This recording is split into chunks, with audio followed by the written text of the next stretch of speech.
lovely to be back in your beautiful church. I think it was around a year ago I was last here in Preston. And it's good to be back amongst familiar faces and unfamiliar faces. For those that don't know me, my name is Sheena and Gabriel, currently in the government.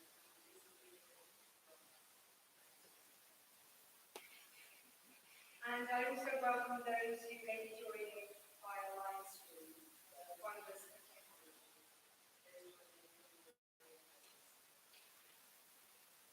So I offer some chalice lighting words based on words by Gabriel.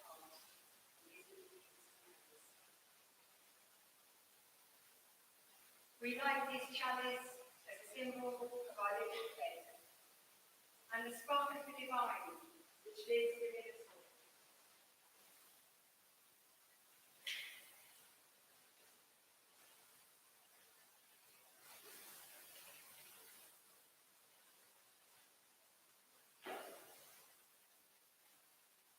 May this flame be as a light in a dark night, a light in a window that welcomes the weary traveller home.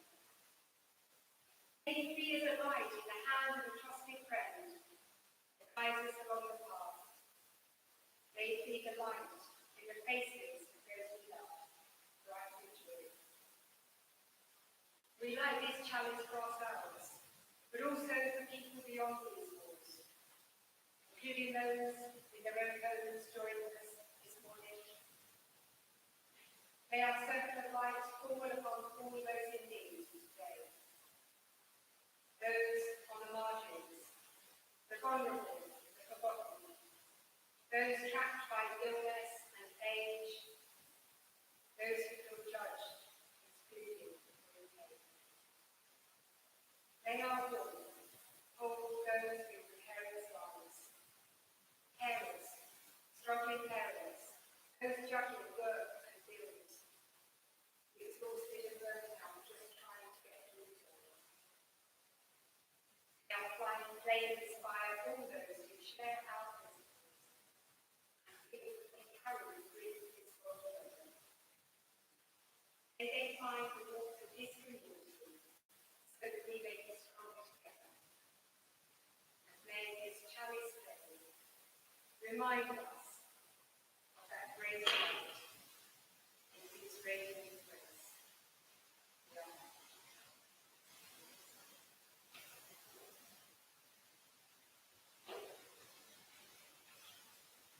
So with our chalice flame lit, I invite you to join me in singing our first hymn, standing as you're able, Flame of Truth is King, number 158.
side, and you got to earth.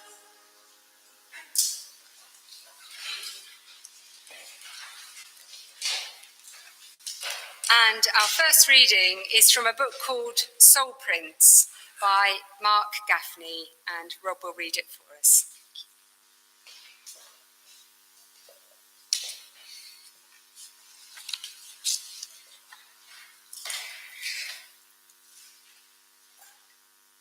There is a small bridge that stretches between the Bronx and Manhattan, called the Spuyten-Duyvil Bridge. This bridge receives trains from Westchester, which cross it and ride alongside the Hudson River to Lower Manhattan. What is special about the bridge is that it constantly opens and closes to allow ships to circle Manhattan. Legend has it that on one day in 1904, a train was coming from Westchester. In those days, a lantern swinger would stand at the bridge to let the train know if it could pass. When he heard the train's whistle, he would swing his lantern if the bridge was up. If the conductor didn't see the lantern swinging, he would understand the bridge was down and safe to cross. That Friday morning, around 3 a.m., a train crashed into the water. It was a great tragedy. People died, others were injured, and the route was closed for 18 months. Of course, suspicion fell on the lantern swinger. He protested his innocence with such vigour that the case brought to court could not be decided. After 6 months of hung juries, his lawyer called the lantern swinger to the stand. "What is your occupation?" the bailiff asked. "I am the lantern swinger," he responded with alacrity. "Were you early on the Friday morning in question?" "At my post," he responded calmly. "Did you see the oncoming train?" "Yes, I did." "Were you inebriated?" "No, sir, I never drink." "Then tell the court what happened when you saw the oncoming train. Did you or didn't you swing your lantern?" A hush fell over the courtroom. Strangely, the lantern swinger, who up to this point had remained completely poised, began to stutter. Yes, I did swing the lantern," he finally blurted out. The jury did not know what to make of his stutter. Was it a sign he was lying? They argued for a long time, but finally decided to believe him. He was acquitted. As the last person filed out, the defense attorney, left alone with his client, exploded. "I've been defending you for 6 months. You told me you were innocent. Why the stutter of a guilty man? Were you lying to me all these months?" The lantern swinger looked sadly at his attorney. "I never lied to you. You always asked me the wrong question. You asked if I swung my lantern. You forgot to ask if the lantern was lit." Commenting on this story, Mark Gaffney writes, "We live in an age of competence. We have read all the books on parenting and maintaining loving relationships. We are well trained in our chosen fields. We are good managers of ourselves. We are experts at swinging the lantern. We know just what angle to swing it. We know how to hold it and what kind of material it should be made from.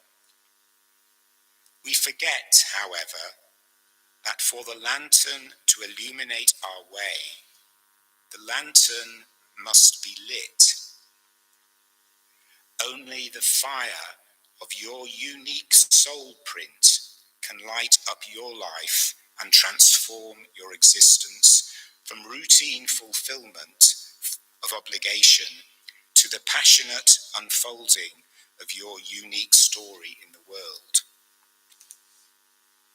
Yes, we know how to go through the motions of living and even loving, but after all is said and done, there is only one essential question to answer. Is the lantern lit?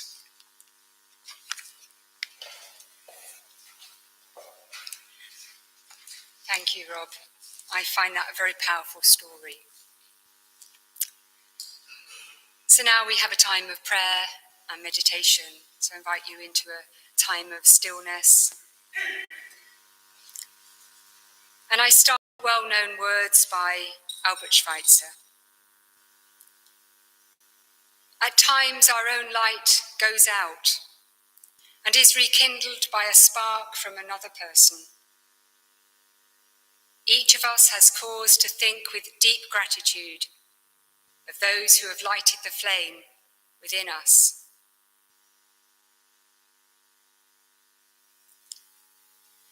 Giver of light, we give thanks for all those who have offered light to the world, whose flame burns bright through their teaching and example. Prophets and mystics of old, the Buddha, Jesus of Nazareth, Muhammad, Julian of Norwich. Think for a moment of the prophets and mystics of old who have inspired your journey and shown you light.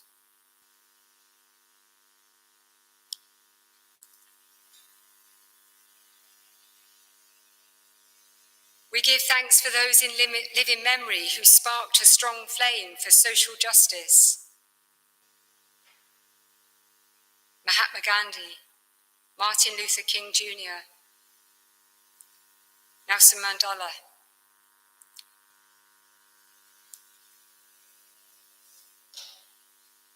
who in living memory has sparked a strong flame for social justice within you.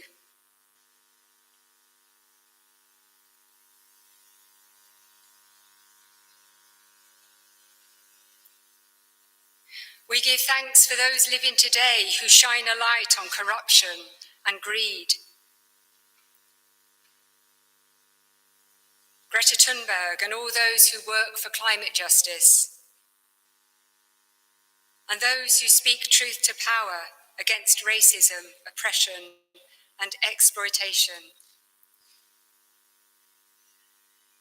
Name in your mind those today who shine a light on social justice.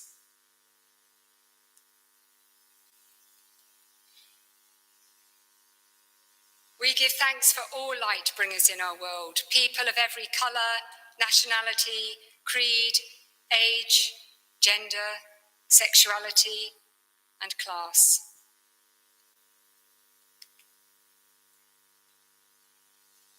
We give thanks for those within our own life and community who have brought and still bring us light, people who rekindle our own spark.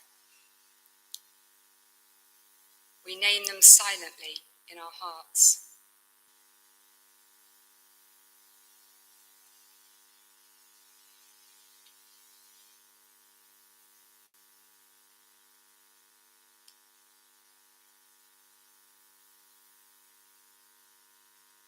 And we pray for all those whose inner light burns low this day, all those whose inner light is snuffed out through circumstance, illness, indifference, or neglect. May they feel the gently nurturing spark of the Spirit within them once more.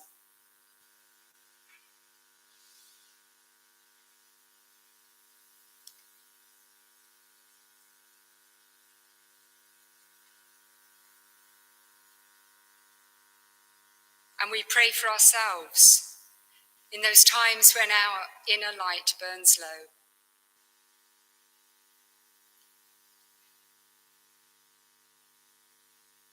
Source of light, illumine us, enlighten us, warm us with your presence this day.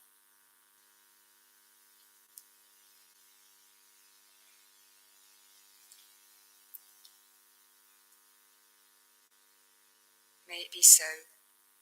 Amen.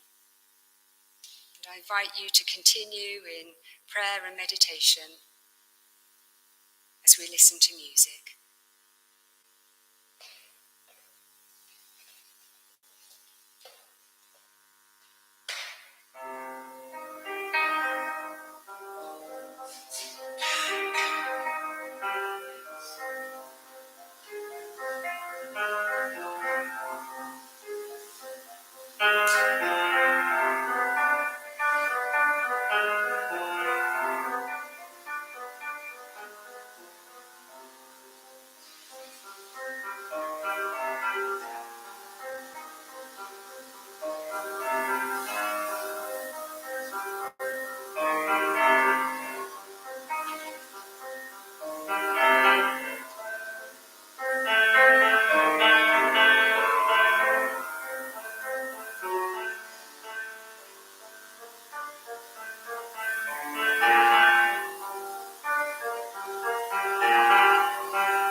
Thank you, Stuart.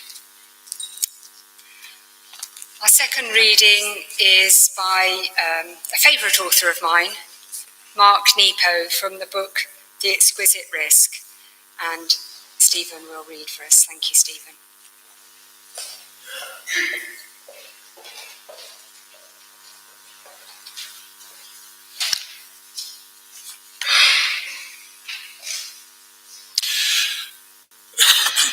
During the years that Carl Jung was exploring the unconscious, he had a dream in which he was carrying a small flame, probably a candle, as he was walking into the wind. It felt imperative he keep going, and yet he had to cup his free hand to protect the small flame from going out. At the same time, he sensed some dark figure following him. This made him fearful. So he moved even faster into the wind, which made the small flame flicker all the more. He woke to realize that the small flame was the light of consciousness we each carry. It is the light of our soul. which we must protect and keep alive as we move through our days. And the dark figure darting behind him was his own shadow cast by the flicker of his soul's small flame. We each must protect and keep the small flame we carry from being blown out. We must lean into the wind of our days and not run from the shadow we cast for being human. For what good is it to move through the days of the light of our soul if the light of our soul is snuffed out? We have no choice but to move into that wind of time and experience. The days, like wind, just keep coming.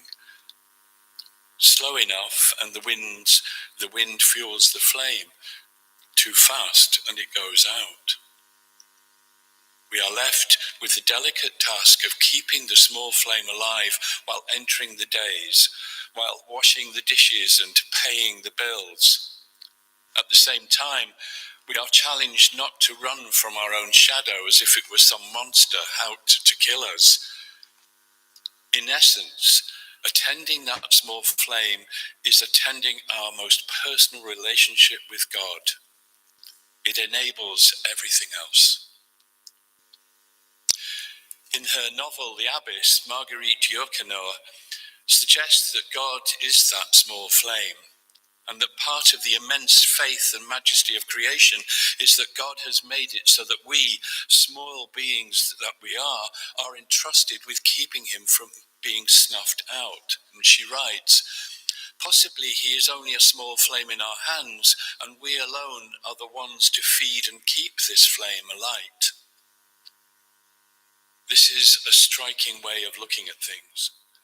But we don't have to debate the strength or fragility of God. Since God is in every small gesture and thing of this world, then with every small courage we mount to better live our lives, we keep God's flame alive. It is very difficult to keep the small flame within alive all by ourselves. It is why we need each other. So if you see me on the street cupping something as I lean into the wind, don't be shy, come over and help. For it's God I'm carrying, or at least that portion of God we call soul. Come and help, and I will calm your fear of what's chasing you. And perhaps we can put whatever books we carry down and open our small flames to the sun.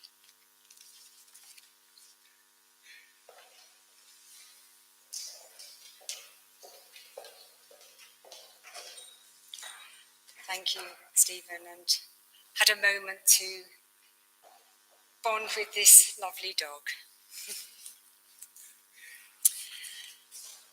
So we're now going to have a chant from our hymn books.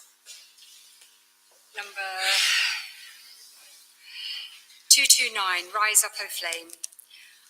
Some of you may know it, I hope you do, but even if you don't, it's very easy to pick up. And I'd like us to sort of sing it as a prayer in which we do invoke that flame, the Spirit, God, whatever word we use. We all use different words and language for the same thing, but inviting that flame, that light to rise up in us and in this place.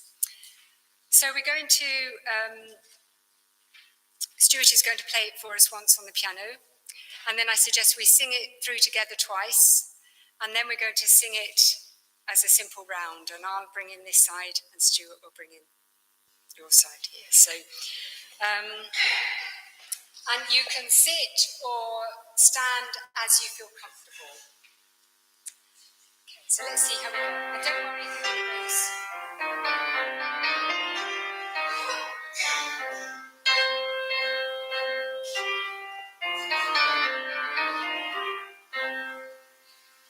Rise up, O flame, bound by the light glowing, show to us beauty, vision, joy. Rise up, O flame,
Let's just hold the silence for a few moments and let that song reverberate. Rise up, O flame, by thy light glowing, show to us beauty, vision, and joy.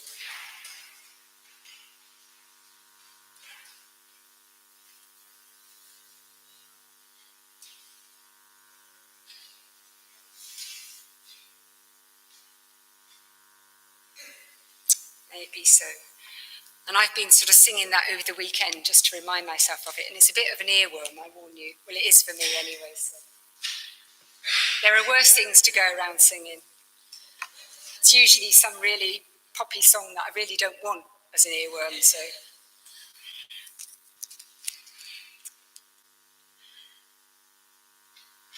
The Unitarian minister Cliff Reed, in his book The Unitarian Life, draws out the significance of the chalice, which we light every week. The chalice is a metaphor for the lives of humans as individuals and in community. And the cup that holds the candle is an object to be held and shared. But of course, the flame isn't an object. It's not something you can touch or pin down. It's a dynamic force. And he talks about the three elements needed to keep the flame alight. First of all, you need fuel, obviously, to light the flame and to keep it alight.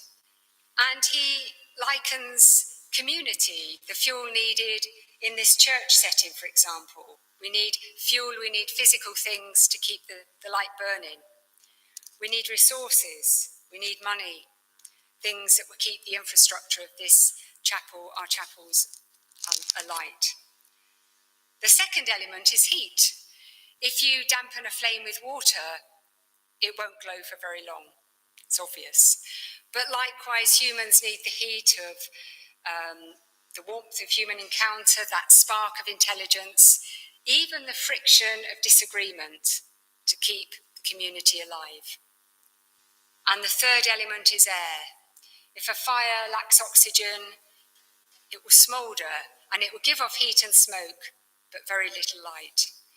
And the air, the wind, of course, in many religious traditions is connected with the spirit. So too, religious communities need the inspiration of the invisible yet vital element that connects us with the source of life, whichever name we use. And Cliff Reed reminds us that unlike Moses in the Hebrew scriptures, who just stumbles across the fiery burning bush in the wilderness when he's going about his business, it rarely happens like that. Occasionally, we get those big spiritual experiences, but mostly, to light that flame, we have to actually actively do something. We have to do something to light that spark and to tend the flame time after time. And no single person on their own, of course, can keep the flame of community alight. It's something that's handed on from person to person, from generation to generation. I don't know if you remember the Olympic Games that were hosted in the UK back in 2012. Seems a lifetime ago now, doesn't it? And the Olympic torch relay passed right by the Godalming Unitarian Chapel, where until recently I served. And I have got a photo, and I couldn't find it to dig it out, but there's a wonderful photo that we took of the Olympic torch just at the moment it passed outside our chapel, and there's our chapel with the chalice flame on the notice board, and there was the torch. And it felt quite significant. And that Olympic torch, the relay, captured people's imagination.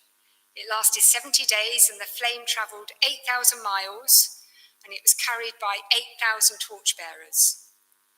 The flame first lit in Athens was kept alight in miners' lamps for the duration of its journey via British Airways. And it travelled by boat and train, road, horse and cable car. And the flame was supposed to burn continuously throughout the Games. But it did in fact go out several times due to malfunctioning burners or extreme winds. But a mother flame was kept alight from the original source, so it was relit from that mother flame. And the idea of the perpetual flame goes back centuries. I'm sure you'll have heard of the Vestal Virgins in Rome, who were priestesses of the goddess of the hearth, and they were young women freed from social and family obligations, and their duty was to guard this sacred flame. They acted as surrogate housekeepers for all of Rome, and if the sacred flame went out, this was a very serious offence, punishable by scourging, even death. It was considered that critical that the flame should not go out. Because it was thought that if the flame went out, the goddess would abandon her people and calamity would strike. This flame symbolised something of great significance, which must be carefully guarded. And even today, you have perpetual flames standing watch at monuments and tombs. Well, we don't have a perpetual flame lit in our chapels. Of course, health and safety wouldn't allow it. But even so, it's still symbolic, and it's an important image in many spiritual communities. And this flame represents so many things, and you may have your own understanding of what a flame means to you. Energy, illumination, inspiration, the spark of the divine, courage, defiance in the face of evil. 2 days ago, on the 27th of January, Holocaust Memorial Day was marked, the anniversary of the liberation of Auschwitz-Birkenau. People were invited to light a candle at 4 p.m. and put it in the window to remember all those who perished, but also to stand against prejudice and hatred in our own times. It hasn't gone away, sadly, those things. And it's significant that the chalice we light in our Unitarian congregations originated in those dark days of World War II. Hans Deutsch, an Austrian artist, first brought together the chalice and the flame as a symbol for the Unitarian Service Committee, who assisted Eastern Europeans, including Jewish people, escape Nazi persecution. The flaming chalice symbolised sacrifice and service and defiance against evil. And of course, it's become the uniting symbol for Unitarian Universalists worldwide. Perhaps it's something we take for granted when we light it every Sunday. So it's good to remind ourselves what that original symbol stood for.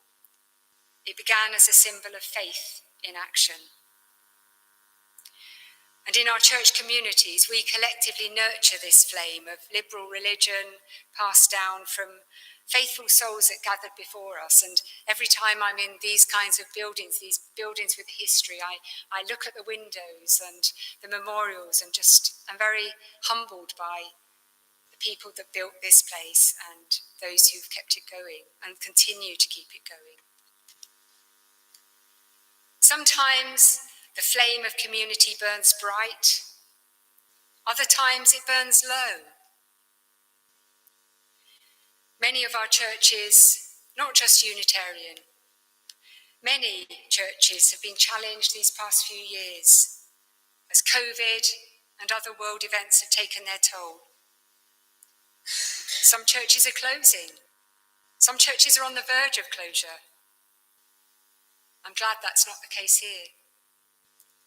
But some in our church communities, those who do the hard work of keeping the doors open, sometimes feel exhausted.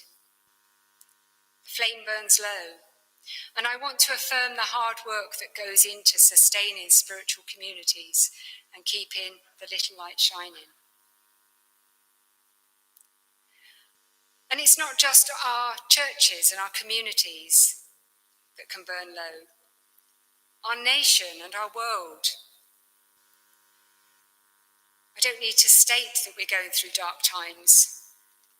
The war in Ukraine, the fuel crisis, economic hardship, the climate emergency. Perhaps the remark made by the British Foreign Secretary, Sir Edward Grey, on the eve of the First World War still has some resonance when he said, "The lamps are going out all over Europe. we shall not see them lit again in our lifetime. That seems a really gloomy thing to say, but in some ways it does feel like that in terms of perhaps the lights that once illumined our way, that we once navigated by, have gone out or are burning low. And we have to acknowledge that before we can find new ways of illuminating the way ahead. As well as the communal flame, there's our individual flames that we each have within us. Sometimes they burn low. Through life experiences not of our choosing, through illness, bereavement, depression, sometimes through our own neglect. We push ourselves too hard. We burn out and fail to attend to spiritual practices that nurture our inner light. And other times our light is snuffed out through the carelessness or the neglect or the ill will of others. The reality is sometimes we just can't muster the energy or enthusiasm or illumination we once had, collectively or as individuals. This is part of the human condition, and it's nothing to be ashamed of. And at such times we should be very gentle with ourselves. I'm informed by many religious traditions, but my roots are in the Judaic Christian tradition, and there's a lovely passage in Hebrew scriptures in the book of the prophet Isaiah. And it talks about the servant who God delights in, who will lead the people to justice. And it says about this servant, he will not shout or cry out or raise his voice in the streets. A bruised reed he will not break, a smouldering wick he will not snuff out. And I find such comfort in that when my own flame burns low. Can I be gentle with that flame rather than judging myself? Gently, a bit like cupping that small flame that we heard of about Jung, cupping that small light. When it's fragile, we don't snuff it out in self-judgment, we nurture it back into being. But the important thing is that we are honest when our flame burns low or even goes out. Else, like the lantern swinger, we might go through the motions of swinging our lantern when the light is not there, perhaps to the detriment of ourselves or others. And this is a very hard lesson for me to learn. It's taken years. There have been times when I pretended my light was burning bright, when inside I felt only a fragile flicker. And we can only keep going for so long without consequence. And more recently, due to health issues, I had to make the very difficult decision to leave my ministry at Godalming, a ministry I loved. And 1 year on, I'm still needing time and space to try and rekindle my energy. And it's not easy because I love ministry and want to say yes to everything that's asked of me. And right now, I feel in the dark as to the next step, and people keep on saying, well, where are you moving to? And a year on, we still don't know. I can't see the way ahead. And I'm desperate to relight that spark so I can see, because I don't like being in the dark. But again, there's another passage that I take comfort from, also from the book of Isaiah. Let the one who walks in the dark and has no light trust in the name of the Lord and rely on their God. Change the language if you need to. I think for me that passage, and it goes on to say that those who light fires for themselves and trust in their own light will end up tormented, and it seems a bit harsh. But I think what it's saying is we can't always of our own volition force that inner light or force the light to illumine our path. And I think there are many charismatic people who are full of spark and fire, who claim to see the light, but go on to cause terrible damage. If you think about whether it's religious fundamentalists of all persuasion or political leaders who are so damn sure that they know the truth and they can see the light, and woe betide you if you question it. Is that a true light? They claim to know the light, yet fail to recognize the shadow they cast. So I think rather than falsely claiming the strength of our own light, it's better to acknowledge when we feel in the dark and wait for that true light of illumination. To trust the process. We're subject to seasons of the Spirit as humans, and sometimes darkness can be a time of growth and renewal. So we can't force our inner flame back to light, but we can prepare, keep our inner wick trimmed, and we can open ourselves to receive that spark. When our flame burns low, there's a tendency to withdraw, to isolate ourselves. Sometimes time apart is needed, but I think long-term withdrawal from others is not a good idea. And there's a story of a man who stops going to church, and after some weeks, the knock on the door by the minister. And the minister sort of comes in, goes to the open fire, says nothing, but with a pair of tongs, picks up a piece of coal from the open fire and moves it away from the other coals. And of course, the piece of coal loses its glow and goes out. And the minister picks up her coat and leaves and says, "I'll see you in church." And it sounds a bit heavy. And I'm not saying that ministers should go around knocking on your doors if you miss a few weeks or months, but I think it's saying that we need other people. In the words of Albert Schweitzer, when our own light goes out, we need that spark from others. And I've certainly found this to be true in my own life. And we in turn add to the heat and energy of others. And sometimes, rather than our flames sort of flickering low and burning out in a time of real crisis or loss, it can just feel as though we're consumed by a raging fire that burns everything and just leaves ashes. But even then, from ashes, new life springs forth. And I'm sure you've seen those nature programs that show in the aftermath of bushfires how seeds crack open. The heat is just the thing that's needed to break them open, seeds dormant for years. So sometimes we too have that potential to rise like Phoenix from the ashes. And in that reading, the first reading about the lantern swinger, he stresses that each of us will be lit by different things. We have our own unique story, purpose, soul, whatever words you want to use.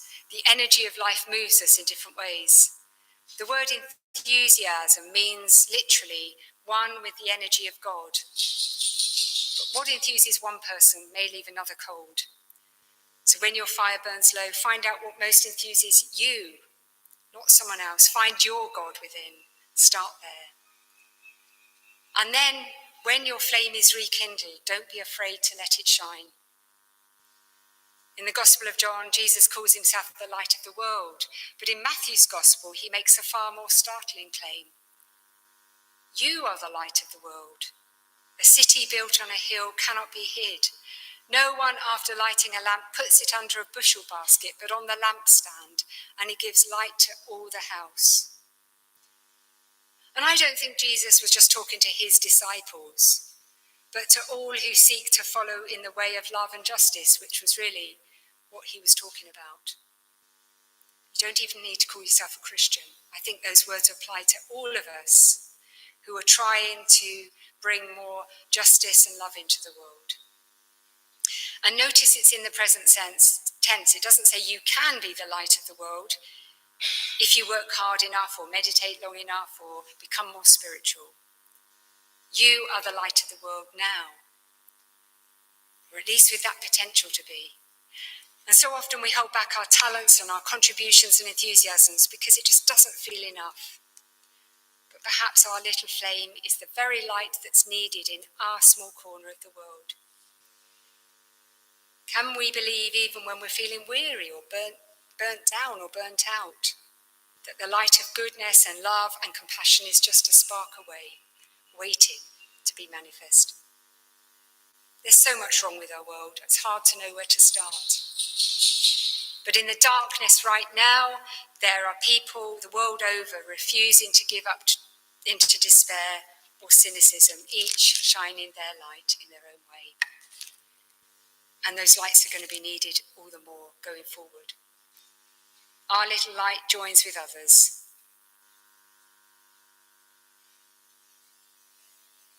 And returning to the second reading, tending our small flame, may be just the most important thing we can ever do. What if God has made it so that we small beings are entrusted with keeping her from being snuffed out? And if God is in every gesture, then every small act of courage and faith and love keeps God's flame alive. What a task is entrusted to us. So may we not lose heart. May we let our little light shine. So as we listen to some music, a recorded piece, I'm going to pass round, I'm going to use a real candle, I have permission. A real flame, so much nicer. I invite you to just pass it round from person to person as a way of affirming the light that each of us brings to community. If your inner flame burns strong, perhaps have a sense of sharing it, your light, with the person you hand it on to. If today your inner light burns dimly or feels snuffed out, allow yourself to receive the light and warmth from your neighbour. Oh, come ye now unto the flame, keep it through the night, nourish it and share its warmth, and spend its precious light. The torch is passed among us all to help us understand a covenant of brotherhood that joins our open hand. We are standing at the edge, faced with just one choice. Teach each other to be kind, and let our hearts rejoice. As different as we seem to be, we are still the same, divided by our separate walls, but joined before the flame. Oh, come ye now unto the flame, keep it through the night, shelter and embrace its warmth, and spend its precious light. The darkness makes us all afraid, but we are not alone. The beacon of our common love will guide our journey home.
And I hold up this light for those who may be joining us from home on the screen. The light and warmth of this community is passed to anyone watching this. The darkness makes us all afraid, but we are not alone. The beacon of our common love will guide our journey home.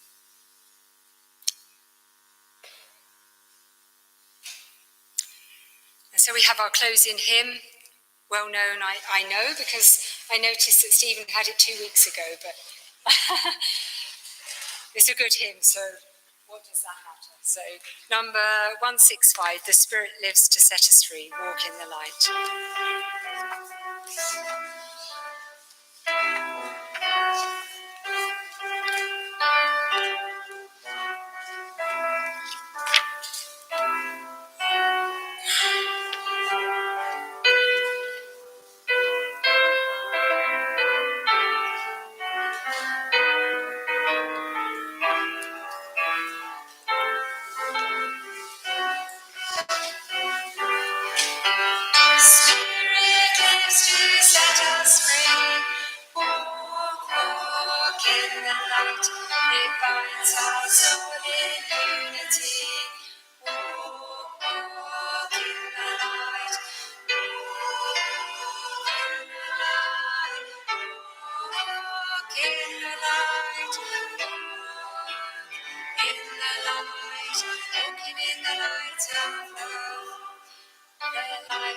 Shines is in us all. Walk in the light.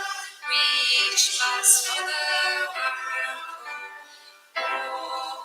Walk in the light. Walk in the light. Walk in the light. Walk in the light. Walking in the light of love.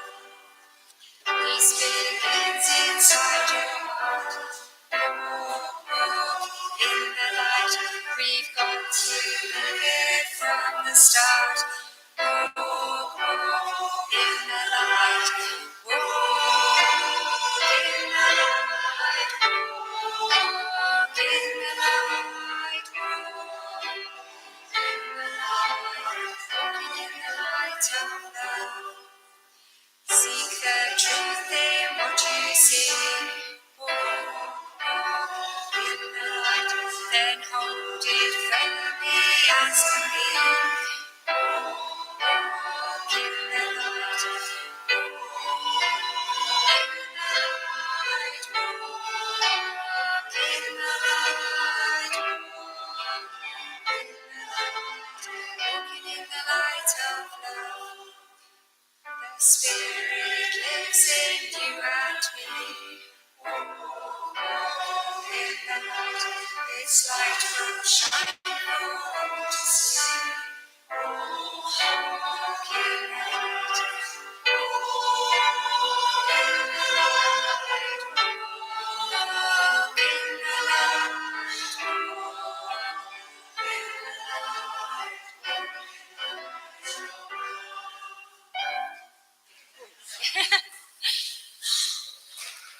Great singers. So just before our closing words, I want to thank you all for being with us today and for sharing in the light and the warmth of this community. And wonderful to have 3 very well-behaved dogs here. They obviously got over the whatever that was at the beginning before the start. And well-behaved humans as well. Our closing words are, you'll all know them, from a poem by Minnie Louise Driver. Words quoted by King George VI in his 1939 Christmas broadcast. The poem provided courage and consolation for the new year at the start of the Second World War. War and darkness once more overshadows our world, and we too can find courage and hope, even if we find ourselves in darkness and as we look to the year ahead. And I am going to blow out our light of illumination, blow out our chalice, but knowing that the light is there to be rekindled each week and also a week, but each time we rekindled that spark.